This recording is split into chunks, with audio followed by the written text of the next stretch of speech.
Hello and welcome, my classy New Yorkers, my classy financial Wall Street men. Let's get into today's topic. Now, I was playing some games. I got back from my psychiatrist. I got my injection, my monthly jab. Oh, that's a big band-aid. My monthly jab and my regular ass pump, right? And I was thinking, oh, I'm sorry, I did some stretching. I was thinking, I got home, ate my food, got my little fresca, no calories. And what did I do? I watched some TV. I didn't play some games. So I played some chess. I played poker. And then I played my classic games. I played Counter-Strike. I bought the new Battlefield. I'll talk a little bit about that. And I played Call of Duty, Battlefield, Mortal Kombat 1. So my favorite games that I currently play right now are chess and poker. So I'll continue to play more chess and poker as I feel like it. And on the computer, I play Counter-Strike. So that's I just play with bots and I go blah blah blah blah blah blah blah blah, blah the bots. And then that's Counter-Strike, chess, and poker on the computer. And then on the Xbox, I just play Mortal Kombat. I'm tired of these console shooters. Console shooter is far, far, far inferior to a PC shooter. So if you're playing Call of Duty on your Xbox, on your PlayStation 5, and you're facing somebody playing Call of Duty on a PC, you're going to get smoked. The only console game that's a good shooter that needs to fucking step it up somehow, I don't know, it's already great, but it needs to step it up even more somehow, I don't know how, is Halo. Get the Xbox for the Halo, for the Forza Motorsport, and for the Halo and the Forza Motorsport. You got to get it for those two games. Amazing. So Halo and Forza Horizon, amazing games. Now, that got me thinking, how are these games made? And what's the money around these games? What's the money?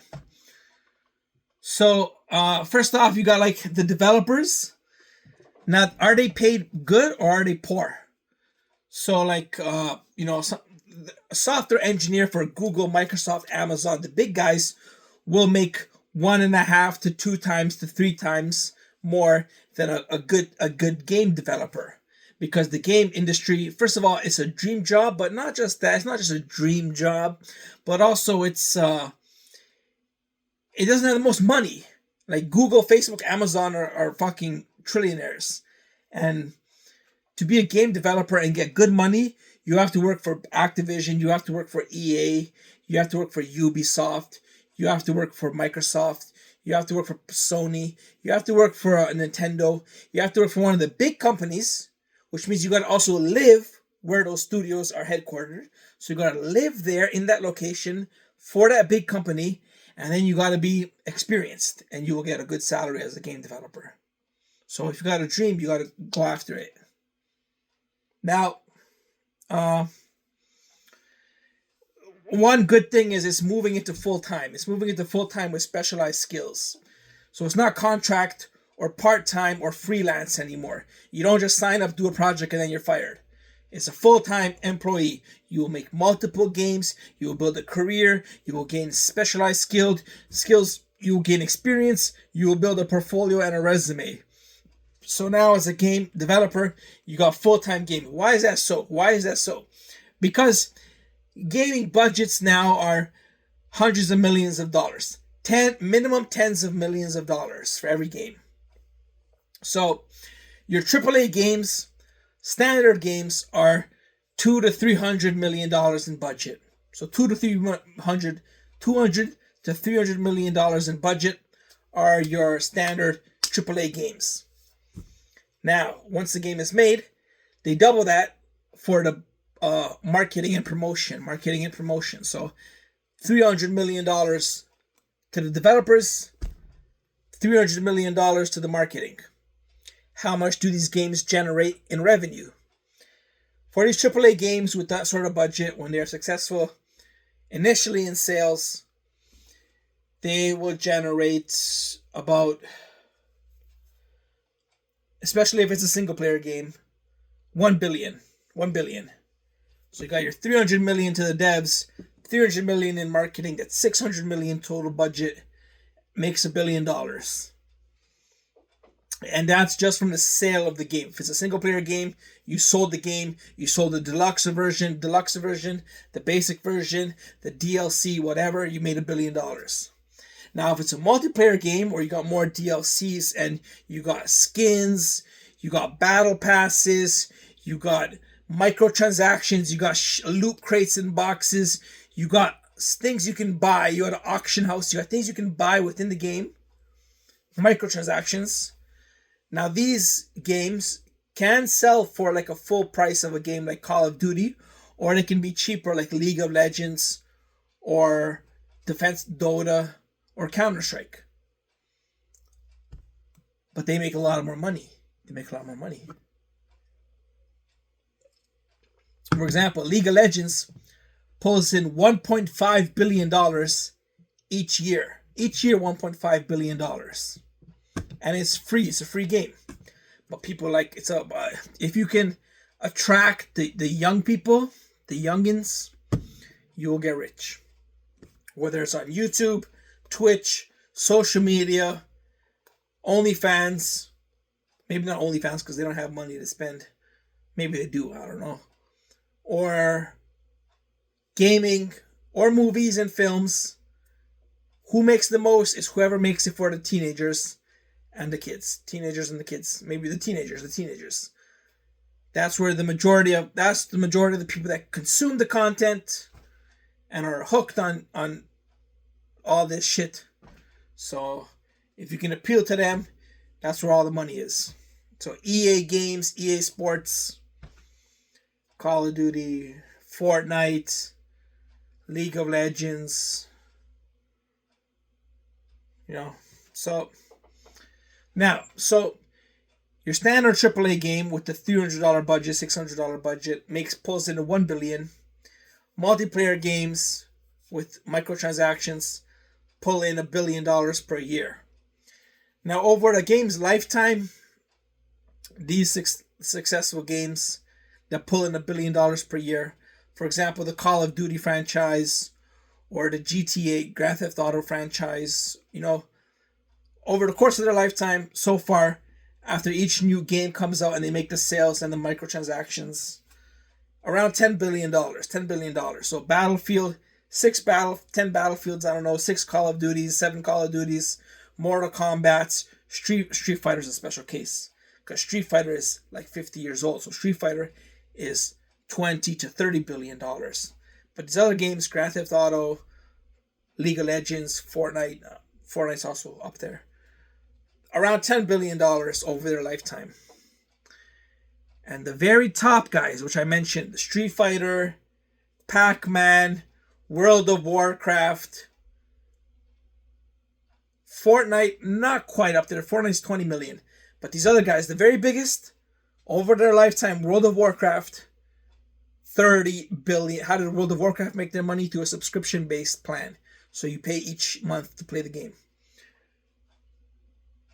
The biggest guys make 30 billion total. 30 billion.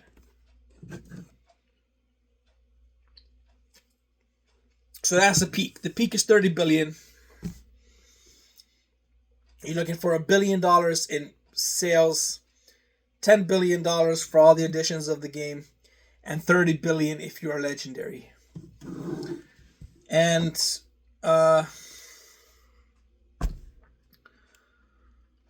there is one game that rules them all. What did I say? You gotta get the kids. So which Japanese? Sudo Tsunichika, Japan Samurai, Sundo, Tushido, Toshiba, Jujitsu guy, Kung Fu's China. but Toshiroba, Yuki Tsunoka Suzuki got all the kids. Pokemon, gotta rule them all. Pokemon, want to catch them all. Ash Ketchum and Misty Rose. Pokemon. Not 30 billion like the legends. Not 40 billion. Not 50 billion. Not 60 billion. Not 70 billion. Not 80 billion. Not 90 billion. Not 100 billion. $113 billion to date. $113 billion to date. Pokemon. It's got cards, it's got toys, it's got TV shows, it's got games, it's got systems, it's everything. Pokemon. It's got merchandise. Pokemon.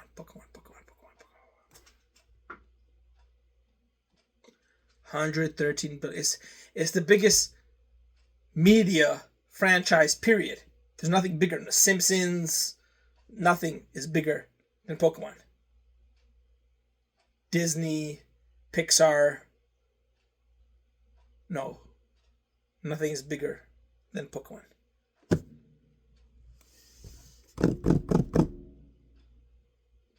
Maybe Disney. It's close. Disney and Pokemon are close. So that's what you got. You got mainly AAA games being $600 billion in budget, making $1 billion in revenue.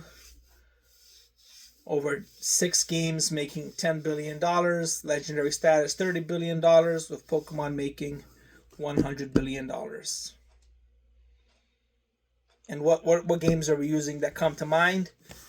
Dota 2, Counter-Strike 2, Call of Duty, Battlefield, Mortal Kombat, Tekken 8, Hogwarts Legacy, Elden Ring, World of Warcraft, League of Legends, Valorant, Grand Theft Auto, Final Fantasy, Forza series, EA Sports. It's standard. Now, I was always bitching how earlier, it's all in the same document. So in the same document, I was bitching how 15 to 20 years ago was the last age of invention. Because 15 years ago was when all these franchises, 15 to 20 years ago, when I was in my teenage years, when the Xbox One came out, Xbox original, 15 to 20 years ago, that's when version 1 came out. Version 1. EA Sports didn't exist before then. Maybe, I don't know. EA Sports, Halo, Call of Duty, Battlefield, Dota, Counter-Strike, Warcraft 3, Grand Theft Auto 1 original. 15 to 20 years ago, that's when it all started. And you had shooters, Final Fantasy, you had RPG, you had stories, you had Battlefield multiplayer maps, you had racing games, Forza 1, Gran Turismo, Need for Speed. Everything that we invented had to start from somewhere. And it all started on those first consoles. Original Xbox, original PlayStation, original Nintendo. I have all three. My Nintendo, my Xbox, and my PlayStation. I have PS1, Xbox original, and Nintendo 64. Wow, look at that. And that's all I had. I got an Xbox Series X when I became famous. Or when I just decided to piss away my money. But other than that, I just had those three, nothing else, and a Game Boy, and my PC. Counter-Strike and Dota. So 20 years ago, all these version 1s came into existence, and all the creativity started forming. And I was always bitching like, why don't we have anything new? Why don't we have anything new? Why don't we ever invent anything new? And it's because of this. Because of this. What's gonna make more money? Badasses in Los Angeles, Badasses from Los Angeles, year zero, Badasses in Los Angeles year zero, or GTA 6 or whatever is it, GTA 4, 5, 6, GTA 6. What's gonna make more money, GTA 6 or Badasses in Los Angeles year zero? What's gonna make more money, Call of Duty 7 or Modern Combat version 1? Modern Combat version 1 or Call of Duty Black Ops 7? Battlefield 6 or Project Counterterrorism? Project Counterterrorism or Battlefield 6? What's going to pull in billions of dollars? So that's how you got Final Fantasy 20, Tekken 20, Mortal Kombat 20, Forza Horizon 20, Gran Turismo 20, Counter-Strike 20, Battlefield 20, World of Warcraft 5, Street Fighter 20, EA Sports 30, Apple iPhone 30, Samsung Galaxy 50. The money just grows and grows and grows and grows. They keep raising prices and sucking you dry, sucking you dry. So I'm not going to bitch about it anymore, because you got to follow the money. Follow the money trail that leads to the criminal and the greed and the profit and the corporatism. Follow the money trail. That's why I make these documents, to follow the money trail. And then with that, I said 5 to 10 years ago was the golden age of gaming, because all these versions were hyper developed enough to where they were very quality, but they were affordable. There was no microtransactions. There was no massive online player games. There was no DLC. There's no skins. Everything was kind of affordable, very affordable, with quality. Now, you're spending thousands. Just the console alone, $1,000. Controllers, hundreds of dollars for a controller. Hundreds of dollars for a controller.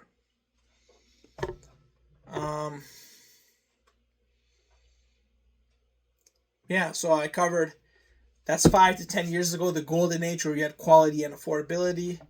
20 years ago was when version 1 came out.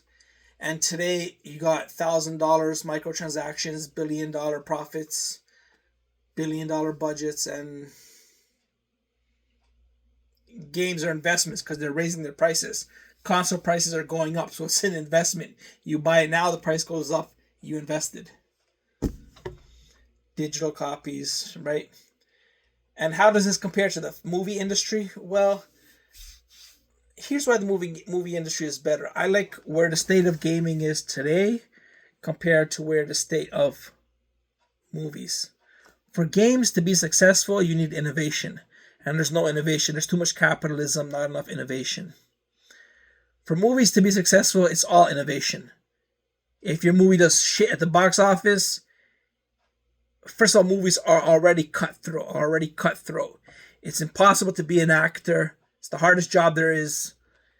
It's impossible to make a living. It's impossible to produce a movie. It's impossible to get your word in. It's impossible to get your opinion in.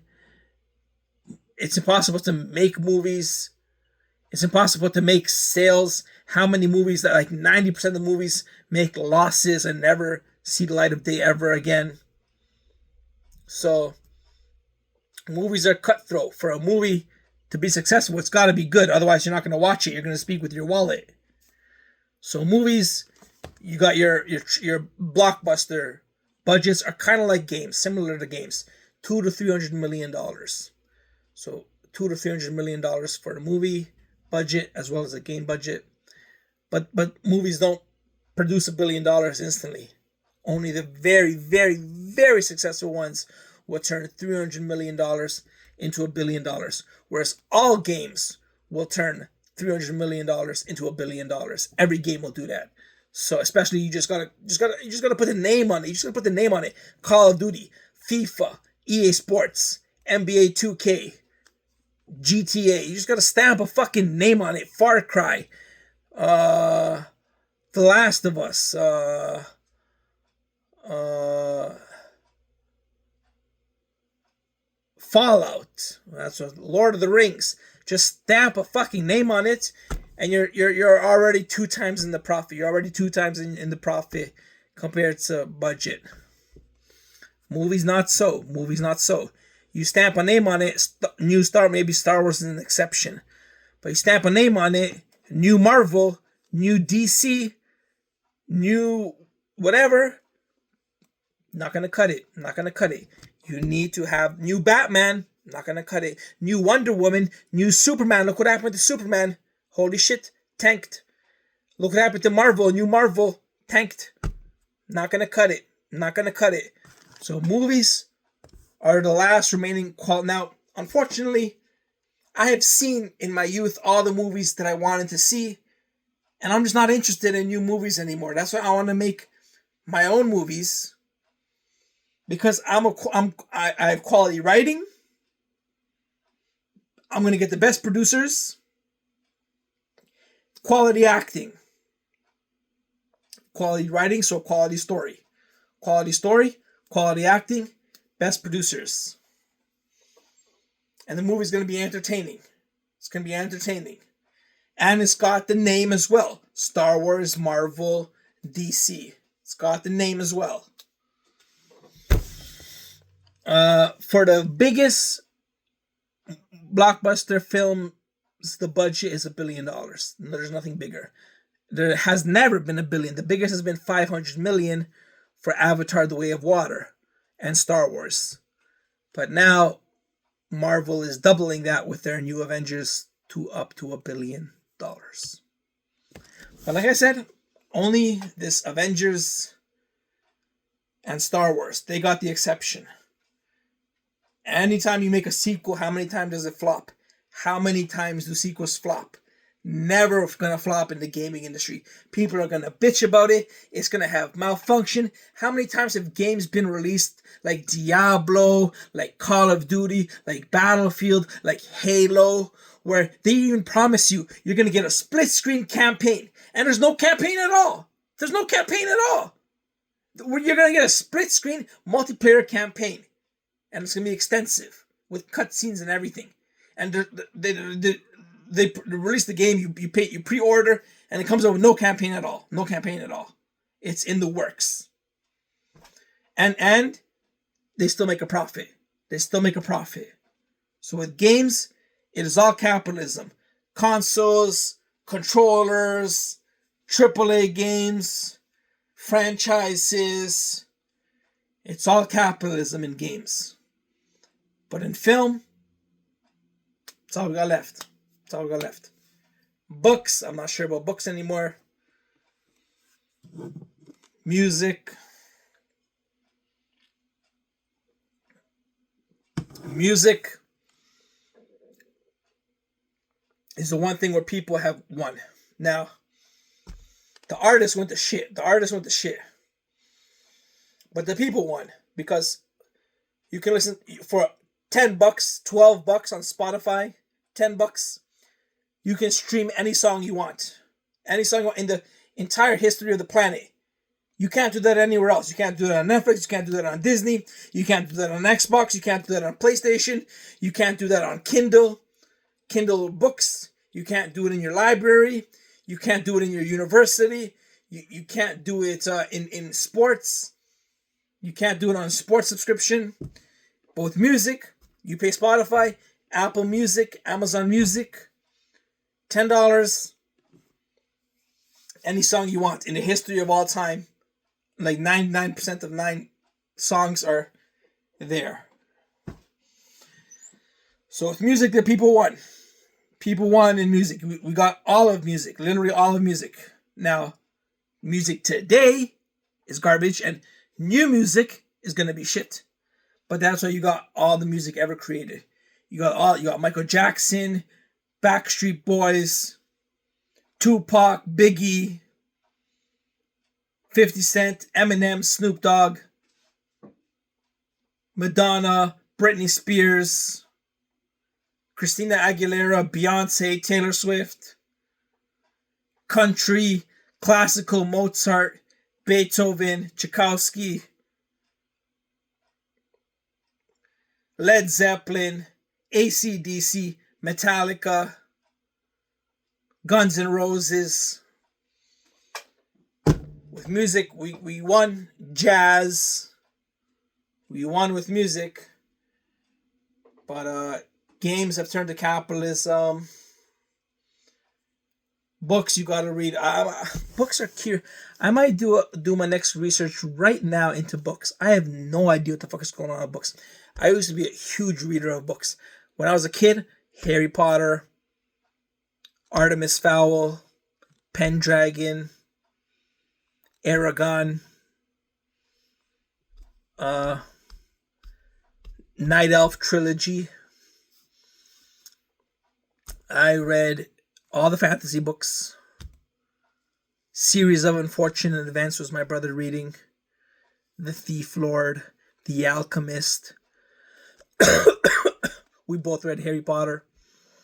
So with books, I was a huge fan when I was a kid because we didn't have Netflix. We didn't have video games. We would go outside and play and come home and read our books. We played basketball, soccer, riding our bikes, read our books. We didn't have technology. We didn't have iPhones, iPods. We didn't have any of that.